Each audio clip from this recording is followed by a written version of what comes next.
ನನ್ನ ಹೆಂಡತಿ ಹಿಂಗ್ ಕಣ್ಣೀರ್ ಹಾಕ್ತಿರ್ಬೇಕಾದ್ರೆ ಅದನ್ನ ವರ್ಷಕ್ಕೆ ಖರ್ಚೀಫು ಸಿಗ್ತಾ ಇಲ್ಲ, ಹಾಳಾದ್ ಖರ್ಚಿ. ಅಟ್ಲೀಸ್ಟ್ ನೀವ ದುಡ್ಡು ಕೊಡ್ತೀರಾ? ನೋಡಿ ನೋಡಿ ನೋಡಿ, ಅಳ್ತೀರಾ ನಗ್ತೀರಾ, ಮತ್ತೆ ಏನಾಯ್ತು ಅಂತ ಕೇಳಿದ್ರೆ ಕೋಪ ಮಾಡ್ಕೊಂತೀರಾ. ಅಟ್ಲೀಸ್ಟ್ ಈಗ್ಲಾದ್ರೂ ಹೇಳಿ ಏನಾಯ್ತು ಅಂತ. ಎಲ್ಲ ನಿಮ್ ಮಗಳಿಂದಾನೆ. ಸಿ ಪುಟಾನ ಏನ್ ಮಾಡಿದ್ಲು ಅವಳು? ಅವಳು ನನಗ್ ಮುತ್ತು ಕೊಡ್ದೆ ಹಾಗೆ ಸ್ಕೂಲ್ಗೆ ಹೋದ್ಲು ಗೊತ್ತಾ? ಏನು ಮುತ್ತು ಕೊಡ್ದೆ ಹಾಗೆ ಸ್ಕೂಲ್ಗೆ ಹೋಗ್ಬಿಟ್ಲ ಅವಳು? ಅಷ್ಟು ದೊಡ್ಡವಳಾಗ್ಬಿಟ್ಲ ಅವಳು? ಮಾಡ್ತೀನಿ ಅವಳಿಗೆ. ಅಲ್ಲ, ನಾನೇ ನಿಮ್ಗೆ ಮುತ್ತು ಕೊಡ್ದೆ ಹೋಗಲ್ಲ, ಮಾಡ್ತೀನಿ ಅವಳಿಗೆ. ಇರಿ. ಎಲ್ಲಿಗೆ ಹೋಗ್ತಿದ್ದೀರಾ? ಅವಳು ಆಲ್ರೆಡಿ ಸ್ಕೂಲ್ಗೆ ಹೋಗಾಯ್ತಾ ನಿನ್ ಜೊತೆ? ಹೋಗ್ಬಿಟ್ಲ? ಹಾಗಾದ್ರೆ ನನ್ಗೂ ಅಳು ಬರ್ತಿದೆ ಸೀತಾ. ನಾನು ಹೊತ್ಬಿಡ್ತೀನಿ. ಅಲ್ಲ, ಅದ್ ಹೇಗೆ ಅವಳು ನಿಮ್ಗೆ ಹೇಳ್ದೆ ಹೋಗ್ತಾಳೆ? ಅಲ್ಲ, ನನ್ಗೊಂದ್ ಮಾತು ಬಾಯಿ ಕೂಡ ಹೇಳಿಲ್ಲ ಗೊತ್ತಾ ಅವಳು? ವೆರಿ ಬ್ಯಾಡ್ ಶೀ.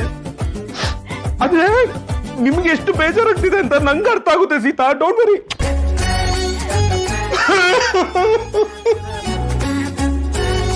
ಬರ್ಲಿ ಅವಳು. ನಿನ್ ಪಾಲಿನ ಮುತ್ತಲ್ಲ, ನಾನೇ ಸೀತಮ್ಮಂಗ್ ಕೊಟ್ಬಿಟ್ಟೆ ಅಂತ ಹೊಟ್ಟೆ ಉರಿಸ್ತೀನಿ ಅವಳಿಗೆ. ಆಗ ಬುದ್ಧಿ ಬರುತ್ತೆ ಅವಳಿಗೆ. ಇಷ್ಟು ವರ್ಷದಲ್ಲಿ ಅವಳು ಒಂದಿನಾನು ನನ್ಗೆ ಮುತ್ತು ಕೊಡ್ದೆ ಸ್ಕೂಲ್ಗೆ ಹೋಗಿದ್ದಿಲ್ಲ ಗೊತ್ತಾ? ಇಲ್ಲಿ ಮನೆ ತುಂಬಾ ಚೆನ್ನಾಗಿದ್ದಾರೆ, ಸಿಹಿ ನೀನ್ ಸೂಪರ್ ಅಂತ ಹೇಳ್ತಾರಲ್ಲ, ಅದಕ್ಕೆ ಅವಳಿಗೆ ಚಂಬ ಬಂದ್ಬಿಟ್ಟಿದೆ. ಈ ಸೀತಮ್ಮ ಅವಳಿಗೆ ಬೇಡ ಈಗ. ಹಾಗೇನಿಲ್ಲ ಸೀತಾ, ಸ್ಕೂಲ್ಗೆ ಹೋಗೋ ಗಡಿ ಬಿಡಿಲಿ ಮರ್ತು ಬಿಟ್ಟಿರ್ತಾಳೆ ಅಷ್ಟೇ. ನೀವ್ ಅದಕ್ಕೇನ್ ಬೇಜಾರ್ ಮಾಡ್ಕೊಳಕ್ ಹೋಗ್ಬೇಡಿ. ಈಗ ನಾನ್ ನಿಮ್ಗೇನ್ ಮುತ್ತು ಕೊಟ್ನೋ ಇಲ್ವೋ? ಹೋಗಿ ರಾಮ್ ನೀವು. ಹೌದಾ, ಸರಿ ಹೋಗ್ತೀನಿ. ಎಲ್ಲೂ ಹೋಗ್ಬೇಡಿ. ಓಕೆ, ಎಲ್ಲೂ ಹೋಗಲ್ಲ ಸೀತಾ. ಥ್ಯಾಂಕ್ಸ್ ಫಾರ್ ದ ಮುತ್ತು. ನಂಗೂ ಬೇಕಿತ್ತು.